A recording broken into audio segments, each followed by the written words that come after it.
Welcome to Goldboys Live, presented by Pickett Sports, Sleeper Picks, breaking down the card in MLB, get to some NBA Summer League, maybe some of Brad's golf picks, see if we have some time for some NFL. Brad, Josh, Brian, what's going on, boys?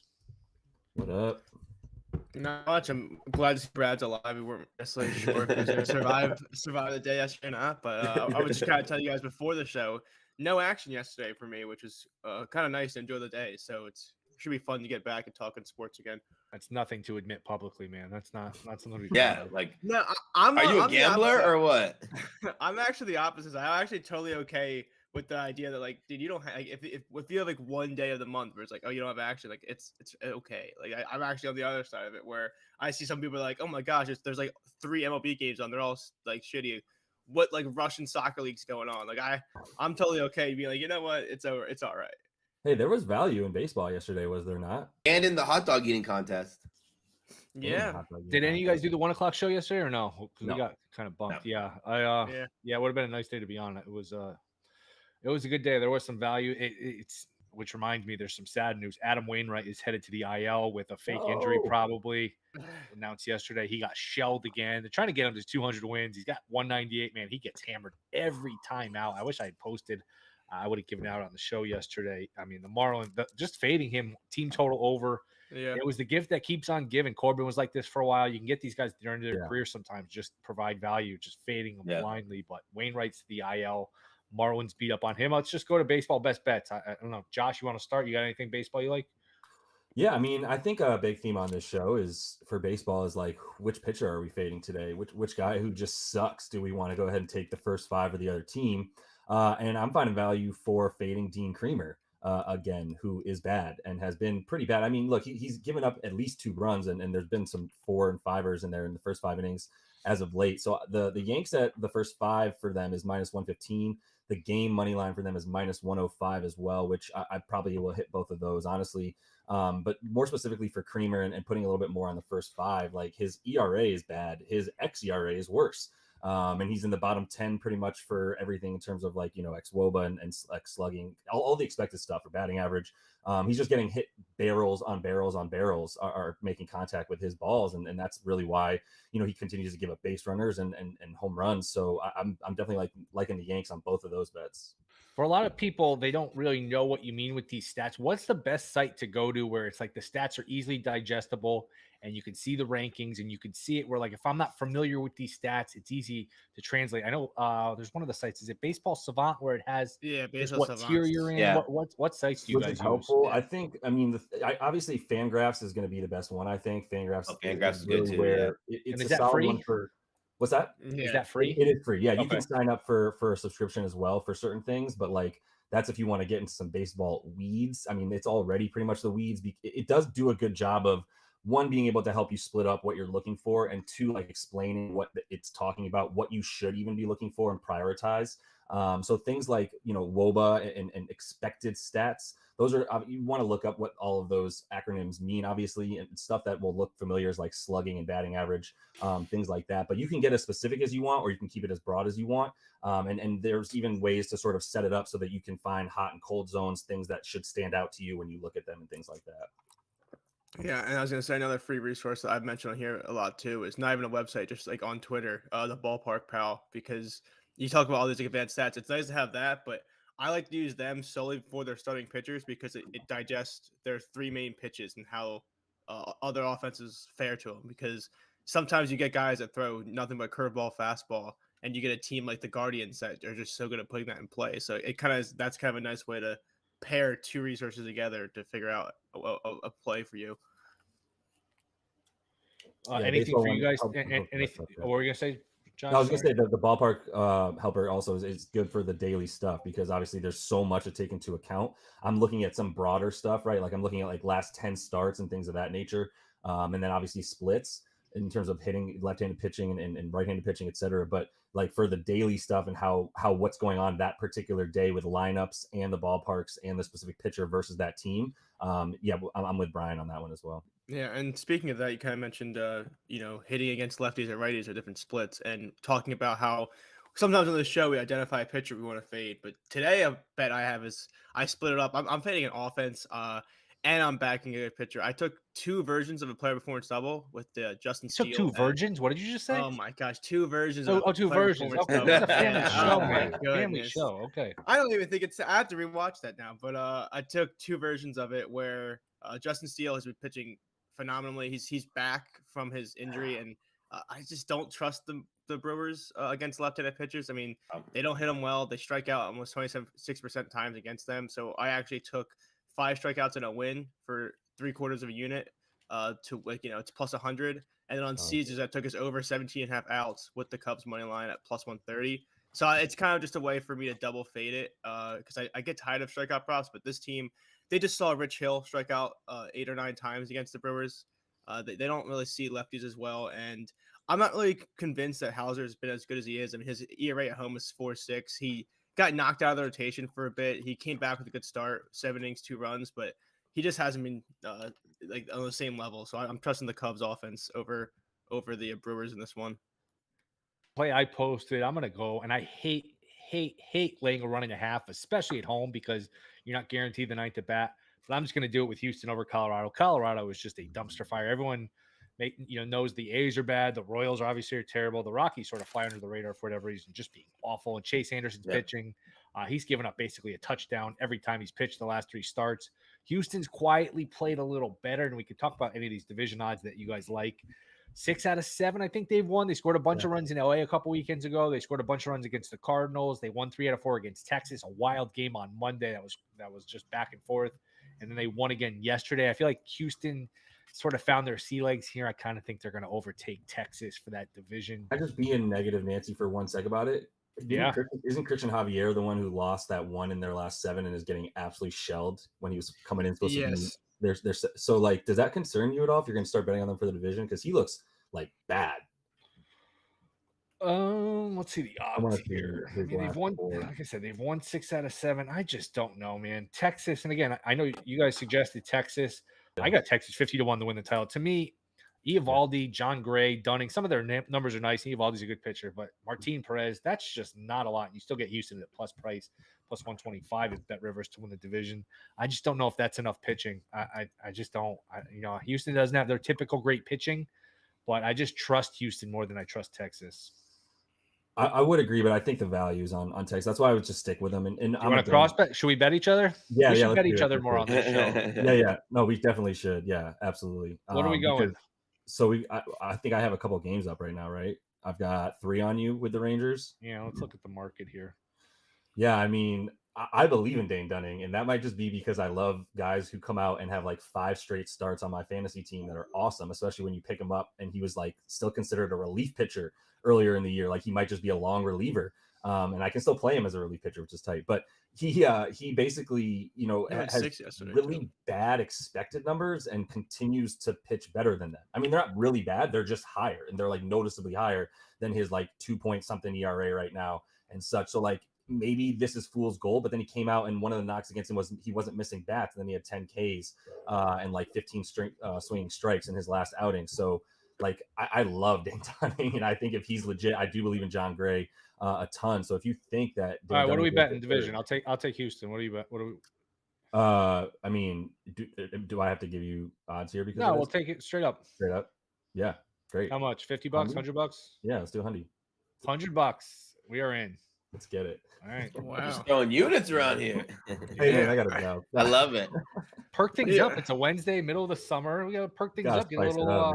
I mean, we have a lot of day baseball to get. We got a lot. Yeah, we do.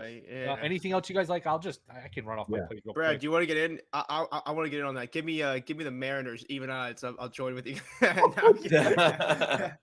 Verbally binding, dude. Well, Will, run off your plays. Under 5.5 first 5 between Cincy and Washington. I just have a soft spot for Graham Ashcraft. He actually pitched well last time, so maybe this is the start or something. I just watch him pitch. He throws so hard with so much movement. His numbers are awful, but it doesn't make sense he's that bad. And Gray's been pretty good, so I'll go under 5.5 first 5 Nats and Reds. And I like the Mets. Mets have quietly won 3 in a row. I would put Arizona sort of in the same conversation with Texas. There's a lot of similarities. They're fun. They're young. They're athletic. They score a lot of offense. They're new. I just don't know if they have enough pitching. I mean, the days Gallen doesn't pitch, it's a lot of Ryan Nelson and Tommy Henry and, some of these pitchers. Zach Davies pitched yesterday. I'd be worried a little bit about Arizona's pitching here. Senga, who's inconsistent for the Mets, he does have good stuff, but I like that Mets lineup. Mets, if they're going to make a run, you got 3.5 weeks to get back in the race. They're 7 under. They're not totally out of it. If you could somehow win 14 out of 18 or something, you look up, you're right back in the mix. Now is the time if you're the Mets. So I'll take the Mets here. I just like the pitching matchup, and I think they're playing a little bit. You're smirking, Josh. What's up? What do we got? I'm a Mets fan. I don't believe it. I'm prone to pessimism. I don't. All right. They're better than 7 games under, though. I mean, this is not a team. They were 10 games under 500 the other day. There's more. They won 101 games last year. Okay, they're going to regress a little bit. This should not be like a 72-win team. This is a decent team. Yeah. Where I'm coming from is that's been the case for them forever. But by the way, happy National Bobby Bonilla Day. It was on July 1st. We forgot to wish everyone happy Bobby Bonilla Day, where he makes $1 million for the Mets and hasn't played a game since like 2001. And that's just really where I'm coming from is like, yeah, they should be. The bullpen is actually good too. Like the late inning relievers are good for this team. And that is where they keep getting crushed. The last 3 games that they've won, they've come back in 2 of them because that's the way that they have to win is like, well, I mean, we just can't have to rely on a guy to close out a game. We need to basically have it be where we score a bunch in innings, 6 through 8, and then hope that that's enough to carry us. And I don't like what I'm seeing from Alonso at the plate, and they're not getting guys on in front of him. I hear you. And I'm not necessarily fading the D-backs, but I do think there's something to be said for picking the Dodgers or the Giants to win that division as well. Cause I'm down for the long fade of the D-backs, but like, yeah, I'm not going to support any bets on daily bets on the Mets right now. Yeah. This is why you got to do it though. You got to buy low. This is 3 in a row for them. This is when nobody wants a part of a team, that's the time to buy in. And when everyone's all over a team, that's the time to jump off. It's counterintuitive, but that's just, you're not going to, it's hard to make money just following the herd here in betting. Yeah. You're right. So speaking about following the herd, not to pick on low-hanging fruit, but the other play I haven't played yet, but I was looking also at the A's under 3.5 runs today, just because another team where you're trusting a guy coming off an injury with Rodriguez, but they just can't hit lefties. I mean, the last 30 days, the A's are hitting 160 against left-handed pitching. So if you just assume that the E-Rod can come out and be semi-effective, I mean, this team won yesterday in a 1-0 10th inning game. I'm kind of looking away. All-time classic, the Tigers and the A's. Yeah. So I was just looking at a way to fade either whether it's like Tigers double result or like a under team total. I haven't figured out exactly how I want to play yet, but I want to see once the A's actually officially who's pitching for Oakland. Is it Harris? They have it listed as Waldichuk, but like it's not official yet. So that's why I'm waiting to see how I'm going to play it, because if it is Waldichuk, I'll probably try to find a way to take the Tigers. Yeah. But if there's no pitching officially listed yet. All right. Ohtani getting hurt. Does that? I think. Let me see. Is the field back up? By the way, he got hurt on his birthday. They have odds. DraftKings and FanDuel. Ohtani versus the field. Is it worth it to take the field? I did it just because I have big bets on Ohtani and I wanted some peace of mind. Now it is Ohtani minus 800 to win the MVP. This is DraftKings. Field plus 500. So you get any other player to win the MVP in the American League plus 500. Does the injury, which it's a fingernail, it's a blister, it's probably not going to keep him out for a long time. But the Angels are now only 2 games over 500. Do they get to the point now? They get the Padres tonight. They're a big underdog. Then they play the Dodgers, the Astros, and the Yankees. If they fall out of this race, do they trade Ohtani and say, you know what, we can't afford to lose this guy for nothing. We got to get something for him. Would you guys play the 5-1, or is it not worth it? I don't think you trade Ohtani. I don't think he gets traded. I don't think he. What percentage would you put it at? Like less than 50, honestly. Like closer to like 25. I agree. I would. That's exactly the number I had in mind. Yeah, because like you'd have to trade him to the National League too. Like if you trade him to the Mariners or the Yankees, you're still going to win the award. No, you I just feel like you got to get something. Let's just say a month from now, you're 8 games out. All right, we're not going to make the playoffs. All right, he's a free agent. I can't lose this guy for nothing. I mean, I don't know. I don't know if he'll resign. I think the putting butts in seats comes into play here, though. Like, you don't sell a ticket without him. You don't have Mike Trout anymore. Not the Mike Trout that sells tickets. That's 2 months, though. That's August and September. You're worried about selling tickets for 2 months. And, like, man, what if I get 2 or 3 real prospects for him? And whoever's trading for him, I'm only going to get him for 2 months. So it's not like I'm going to give you the Kevin Durant package of, like, just have it take all of my prospects. Yeah. It's going to be a lesser thing unless you can agree to extension, which I don't know if he'll do that. I don't know. It's just something to think about. Yeah. Bottom line, though, 5-1's not enough for you. Not for me. Okay. Yeah, I mean, it is tough because also you mentioned the standings without Mike Trout or Ohtani Yes. for a little while. It's just Yes. they really could fall out. I mean, I would say this. I don't know if 5-1 is worth taking a new position on, but I definitely agree with you that if you have position on Ohtani, I think it's definitely worthwhile to kind of get expand your position there. Plus, I threw the bet in when I just saw the tweet. Hey, Ohtani's coming off the mound with the trainer. He's hurt. I didn't know it's a fingernail. I didn't know it's a blister. I just saw he's hurt. I mean, he could have needed Tommy John for all I knew. So it was just, you know what? I'm not going to sit here and sweat this for the next couple months. Of will he trade him? Is he hurt? I can lock in some profit. Ohtani was minus 177 the night Denver won the title to win it all. I don't know if we were texting about it or if I posted it, but he was minus 177 the night Denver won the title, which is 3 weeks ago. And it's changed quickly here. But bottom line, neither of you guys would do anything here at the plus. Is there any conversation around where he would go next season if he's just an Angel at the end of the season? I mean, everyone's going to assume either Dodgers or Padres, or I would think. I don't know if he wants to play in the East Coast with the Mets. Yeah. I don't know. Right. That's the only other team I've heard linked besides on the East Coast is the Mets. So yeah. I mean, I would love to not let him walk for nothing, but yeah, I don't see any movement. I don't see any with just the type of injury it is. I don't really see it as worth it. Like we're all saying here for 500 for the field, especially if it's especially the fingernail too. Is that even if he's not pitching, he could still DH and do a lot of the other stuff. Which would be a fascinating question. Let's just say he can't pitch for the rest of the year, which is an extreme. Does he probably still wins the award just because he's built up enough pitching stats and he's going to hit 40-something homers? He's probably still going to win it. Plus, Judge has been hurt. Alvarez is hurt. The usual suspects aren't chasing him down. We don't have Judge hitting 62 homers where it's a conversation. Yep. So I agree. As long as he stays on the field, stays in the American League, he's going to win. I just that little chance of he's hurt, a trade. I don't know. It's fascinating. Real quick, just because we were saying it, like when he was minus 177, I'm actually looking back at notes from like right around when we were talking about those shows. It was around the NBA Finals, and Jordan was at like plus 225. And he was scared. He was hot, and he was scaring me from taking Ohtani at the time. And then he got hurt, which we didn't foresee, which is also what helps bring. And obviously, Judge getting hurt too. That brings the Ohtani minus 177 to mean a lot more. It was a lot more value there, but then they got hurt and blah blah blah. So here we are, and there's really nothing there anymore. I don't think. I mean, at the end of the day, he already has 16, 17 starts, I believe. So it's just like even if he doesn't pitch, like you said, or even if it's just 3 more, he's still at that 20 pitches. Like he's still done a lot in the pitching aspect to still be. Yeah, realistically, he just needs to not get traded, not get hurt until probably, I don't know, what's the date? Let's just say he's fine. He's on the team. He stays healthy. August 15th, August 20th, he gets hurt and he's out for the year. He probably still wins it, even if it's like August. Like if he makes it to September, I think he's okay. I mean, we're reaching a point where it's just like, just stay healthy, just stay on the field another 6-7 weeks. He's got such a big lead that he's probably still going to win. Now you worry about the last 6 weeks, like recency bias, somebody taking it from him, but I don't know. Well, also we talk about too, where although sometimes it shouldn't be in that regards, but the people that vote are also human, and then they are also the same people that voted for Judge last year over him. So like, you don't want to say like, oh, they had the bias, but it is also kind of one of those things where it's like, oh wow, he didn't win it last year. How can you not give it to him this year? Like, it shouldn't be like that, but I always kind of factor that in a little bit. Right. I had no problem with Judge winning it last year. I mean, he hit I don't either. For a first place team. He was hitting walk-off homers. Like he was unbelievable. I'm not. Yeah, my stance there wasn't that Judge should. No, I know what you mean. Yeah. How about this? You parlay Acuna and Ohtani both to an MVP. You still only get minus 225. That's so weird. Crazy.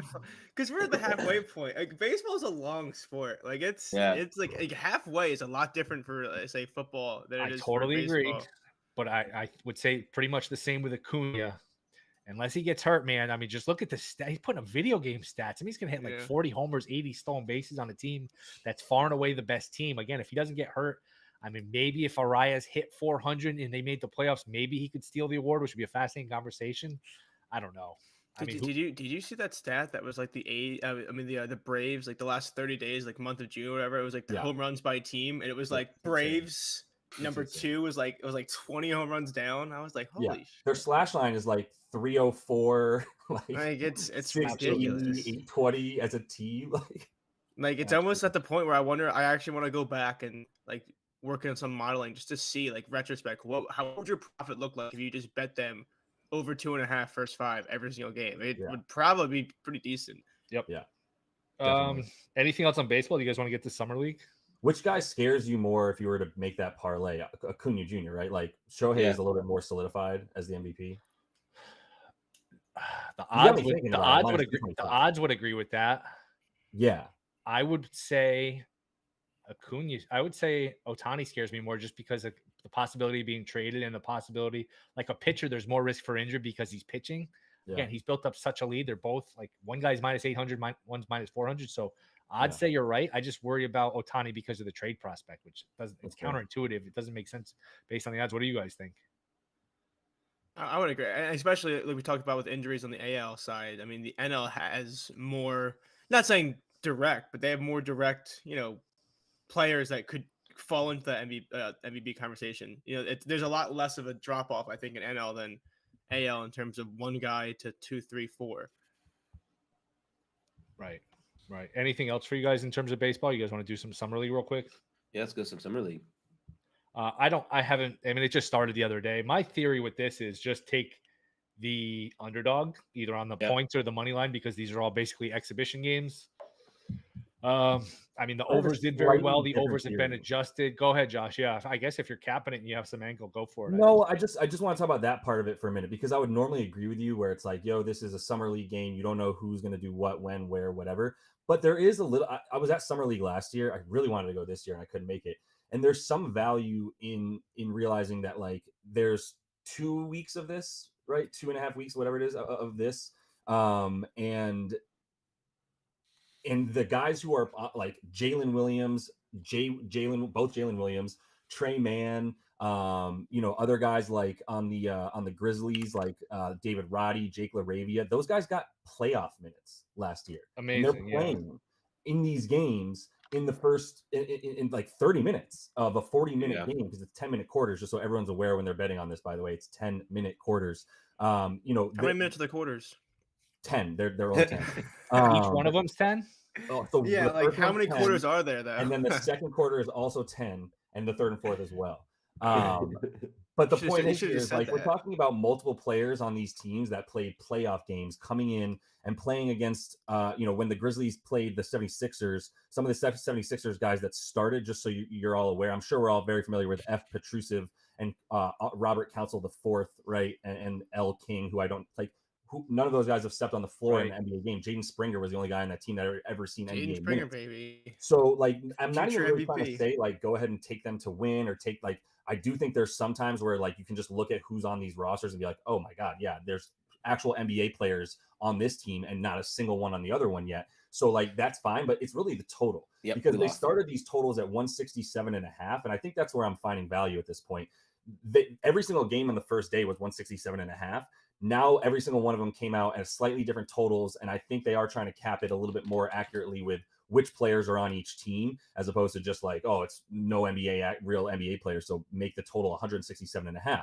Now they're up to 173.5. The two teams that have like some really solid prospects in this tournament between the Heat and the Kings, they're playing, so their total's all the way up to 180. It's the highest one. I think pretty much most of these are playable up to about like 177.5. But you do want to also know, like, the Warriors are trash. Everybody they're throwing out there is not an NBA player yet. Even their first overall pick, by the way, I would be worried about that. So, like, basically, when you're looking at it, Podneski or whatever his name is? Yeah, Podneski, exactly. Okay. So, when you look at some of these guys, and I'm the sicko watching these NBA Summer League games just to see how some of these dudes look. Like Keegan, like I was telling you guys, Keegan Murray on the Kings is looks like a beast starter in the NBA. Dude looked like LeBron when he was playing in high school. Because that's kind of what it is. And he also, by the way, put on like 20 pounds of muscle. So now he's a legit NBA wing. You know what I mean? So you can guarantee, like, whenever they needed a bucket, I was worried about my overs in those games. And I was like, oh, no, they're going dry. And now I've got to worry about this dude who used to play in overseas last year to score a bucket. Well, like, I don't have to worry about that because Keegan Murray's basically shooting free throws when he's at the three-point line because he's that confident in these things. So I think there's some value there. The Spurs are another team like Julian Champagny and a couple other guys that actually play NBA minutes before in last year as well. Like there's a couple guys there that didn't even have Wemby recently and they won. So Wemby will be there. Wemby will be there Friday, right? Yeah, Wemby and Scooter are gonna be playing on Friday. And these are 10-minute quarters, which is worth mentioning. Exactly. Yeah, we should have mentioned that first. You guys are aware of that, right? Any futures? They do have DraftKings is offering odds to win the Summer League. OKC 7-1. That was a nice roster you read. You're shaking your head no. Because by next week, Jalen Williams, So these Trey guys Man, are just Chet Holmgren, they're not hit going it to be and there. quit it, so to speak. Yeah, I'm now. You might be able to find like Paolo played the entire time last year, and the Magic ended up beating the Kings in the finals. Keegan Murray also he might have left. Forget? I mean, yeah. You got to see who's sticking around. I've got a few people I know that are in Vegas, working the event or whatever, just there to watch it. So like I'm telling them like, hey, when you're at the game and the scores table, the ref gets the official units, like let me know, because that's going to be on Twitter 30-40 minutes before the game. And every single time you see these actual NBA players in the lineup, they're going to be playing 20-25 minutes of a 40-minute game. So it's worth it to assume that there's going to be more than 172 points scored like some of these totals are at. God, this seems like the easiest thing to fix. Wouldn't it be the easiest thing to fix? Obviously, it's not. I'm not saying it is, but man, like it's exhibition games. Just hey, call a lot of fouls or just do that. I mean, this seems like or just like announce your roster and then don't play anybody. It's just like, oh no, how did it remember last year? Who's the announcer? Oh, Richard Jefferson refed a quarter. Remember that? Yeah. Let me just read, Josh. You're up to date on this. Let me just read you the odds, and I'll make you give me a bet here, even if it's not one that's worth betting. But OKC short shot 7-1, Blazers 10-1. This is odds to win the summer league. Pistons 11-1, Spurs 11-1, Pacers 12-1, Hornets 14-1, Grizz 15-1, Jazz 16-1, Mavs and Kings, as well as the Rockets all 20-1, Heat 22-1, Brad, your Orlando Magic are 22-1, the Bucks are 28-1, the Lakers are 30-1. I guess everyone has a team now, which wasn't always the case. I'm not going to read all of them. If there's anyone else, let me know. Warriors are the longest shot at 80-1. So, like you mentioned, they're bad. So, go ahead. What do you got, Josh? Who's the best bet there? Brian, do you have a question? I was going to ask you a question. Like before we get into that, like you said, are the Warriors that bad? What are your thoughts on Camby Books? It's -120 for the Hornets to win today. Is that like decent? Like, yeah, the Hornets just got smashed by the Spurs, and they looked really, really bad. Brandon Miller was all right, but he got his numbers in crunch time. Like, I would say fade the Dubs, honestly. I just wanted to say that for the daily thing before we go like into the odds, because if they're really that bad, I was just looking. FanDuel had it -3.5 for the spread, but Camby is a money line -120 for the Hornets tonight. That's a nice little middle. What's the spread on that one? -1.5 on Camby. So you can lay -120 on Camby, and you could take the 3.5 on FanDuel. DraftKings has 2.5 favorite. Yes, that's worth it as a middle to lay -120 and take 3.5, even just a couple $100 on both of them. You're gonna honestly, you made a joke about fixing things. Isn't it fixing things? But I might start looking into that. I wonder how often these markets are 4 or 5 point. That's it. That's what you got. That's where you got to be looking. That's some 1.5 and 3.5 is like it. If you're not familiar, 1.5 and 3.5 for spread is actually like pretty massive of a difference. Yeah, well, you're going to get some variance. It's not like Green Bay's. It's not like the Packers are playing the Cowboys. Yeah. This is going to be. These are just sort of random games. Yeah. But that's a good one. Just take the money line -120 and take the 3.5. I mean, most of the time it's not going to hit, but that's going to hit enough where that's worth it. You could probably buy it up to 4 or something. I don't know. Yeah, I just did it, so we'll see what happens. Sorry, go. I just wanted to say that before that we got into that. No, it's a very good point. That's a smart, and that's the type of stuff that if you can find that, I know there's definitely like different books, and obviously Pickett does a good job of that, right? Like comparing all these different books. So, I'm going to throw the Heat out there because I was going to say them anyway. I can't believe they're 22-1. And part of the reason is like the Grizzlies, like I don't think David Roddy and Jake LaRavia are playing 20-30 minutes in an exhibition game next week. Like these guys come, get a run in and dip. They're not really there for those reasons. Now, the guys that I think stick around and the reason I would take the Heat are because if you guys have been watching Jaquez, he's incredible.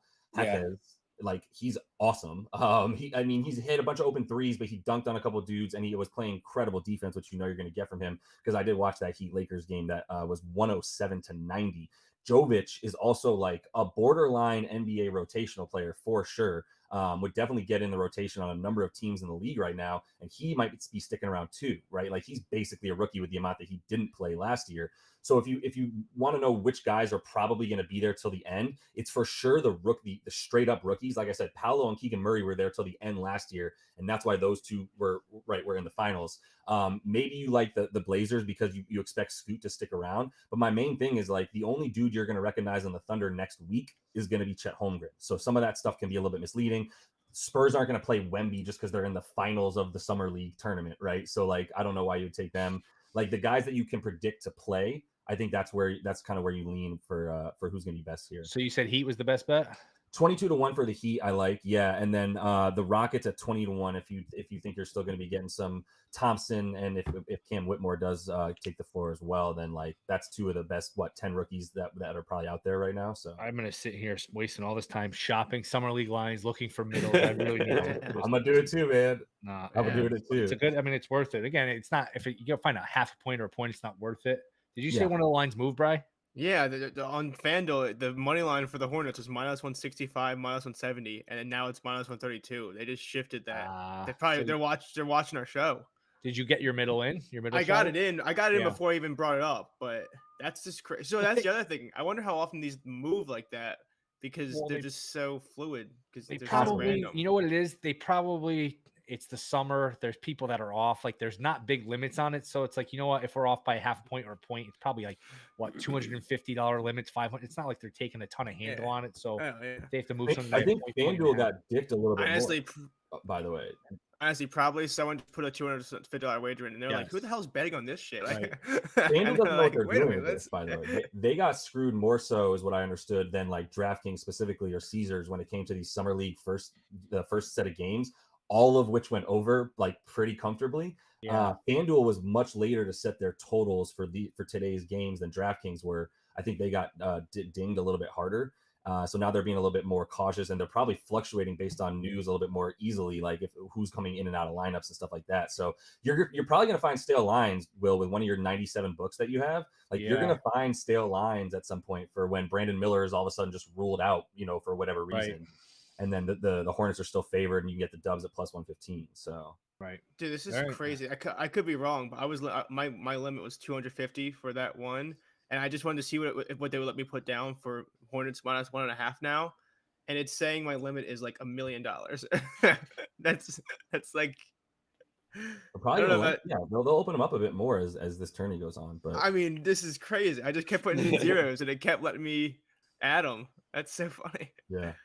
Yeah, I mean, I would be suspicious. I would be skeptical that they're offering too big of limits because just think about it. If you're like on the book side of it, somebody comes up, hey, I want to put 5,000 on this summer league game. You're like, why? What do you know? What's going on? I mean, go back to like if the Cowboys are playing the Packers, somebody wants to bet $5,000. You're not worried if that game if there's something fishy going on, if there's something you don't know. But something with a summer league game, do you like, hey, do you have information that somebody's sitting, that somebody's out? There's just, I don't know. It's a lot harder to book. Brad, do you have anything on golf? It's a shitty tournament. Man, the tournament sucks. I'm probably gonna bet Eric Cole. I already took Ches Reavie at what's 80. Cole's number? 35 right now. It opened around 40. It sucks though. I bet it too. I like Shank, but man, this is another guy who's at 30, and probably Jaeger at 35. Yeah, I'll probably bet Cole. Cole's played well here. Why is Cole 35-1? Because he hasn't won before. Yeah. Neither has Shank. Neither has Jaeger. Man, neither has everyone except Ches Reavie. That I pretty much named. I've never seen Brad be so disheveled about like a golf tournament. Usually he's like so happy, and Will ask him. You see like the life sucked out of him. I hate this tournament. I hit JT Poston last year, and another birdie fest, right? Another it was pretty much like me hitting JT Poston. I like bet like 2 golfers. I literally wrote like, I hate this golf tournament. I'm gonna bet JT Poston because he could putt real well, and then I can't remember who else the other non-winner I bet was. How about 50-1 for Cole, first round leader? You know how I feel about first round leader. Yeah, you hate fun. I hate losing money, is what you mean. I mean, yeah, you just look. I know it's not a bad point, but at 50-1, I mean, how much you have to throw to get a little sweat in there? You throw $15-$20 on there, you got a nice little sweat. $20 pays $1,000. I know what you mean though. I don't mind it. If you I did say this. If you do it, you just pick one guy. Like if you're betting 5 or 6 guys first round leader, that's a dangerous path to go. But if you just pick one guy a week, you're picking 40, 51 odds, and you just hit one, and you're playing for free the rest of the year. Yeah, that's true. Yeah.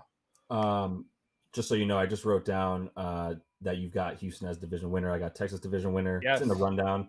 Brian, I'm throwing you in there for Seattle division winner. 3-1. I think there was a miscommunication. I think we had a bad connection. I think there's the bad connection. I don't think I ever said that. I think that was I think there was an internet thing there. Blurb. Come on. All right, coming up, I think the rest of the week we're gonna start doing these awards drafts where we go snake style for MVP. We'll do an award market a day, or NFL award, offensive player of the year. And I guess we'll do it where whoever picks the winner, let's just say you get a guy and he's 1,400. All right, you're plus 1,400 on that one. And we just do all the awards and we add it up, and whoever wins the most, we'll all throw in a little money. We'll make it interesting. We'll create it into a little pool, a little competition, and we'll see how it goes. Yes. I'm with it. We'll do that tomorrow, I guess. Yeah, we'll start with MVP tomorrow for NFL. All right. Anything else before we head out? Just to be clear, those summer league games, I was hitting overs. I already got a bunch of them a little bit earlier with a few points less, but you can still get some decent value for doesn't help anybody when you're giving out your stale numbers, man. Yeah. I know, but I would still. I said I would bet the Grizzly Thunder over to about 180, and that's what it is on a few books. The Spurs and Lakers, I would hit at over 173.5 for sure. Anything on these spreads that you like or no? No, because like I don't think that they really care that when it comes down to crunch time necessarily. They just play their lineups based on the minutes they play them. So like dudes playing in the second quarter are also just playing in the fourth quarter, right? They're not like tweaking lineups necessarily. Like Brandon Miller gets his 30 minutes when he gets it, and if they're tied or down at the end, they're not making a comeback, So the spread I'm a little bit less interested in. The lack of defense and from most of the guys on the floor at all times. That's kind of what I'm looking for. Yeah, these totals are really low for 12-minute quarters. Oh no, Brian, that's where you're on. They're actually 10-minute quarters. I heard they were 10 minutes. Dude, you gotta say that earlier, dude. You should have made that clear from the get-go. I just hammered all of these thinking they were 12 minutes. You didn't specify. No, 10 minutes, yeah. All right, just quickly. It's been a few days without any Dame updates. What do we think? Still staying for a bit? It's going to take a while. You have to take a while. I think I will say I saw someone sent me that report that said the Blazers aren't that interested in the Heat's package, and I didn't want to do the Victor, but I wanted to retweet on Twitter because I had people coming at me about my meme, and I was like, oh wow, I can't believe that the Blazers didn't like what the Heat had to offer. Yeah. Like, oh wow, yeah. So if he wants to go there as his prime destination, and they don't have anything to give him, this might take a little bit longer. Yeah, I agree. I wouldn't be shocked if he starts the season on the Blazers, just because like we've done this 100 times where we try to find the perfect trade. It's really tough. I'm surprised Duncan Robinson did not put them over the edge there. I mean, crazy. Driving to the hoop in the finals. Yeah.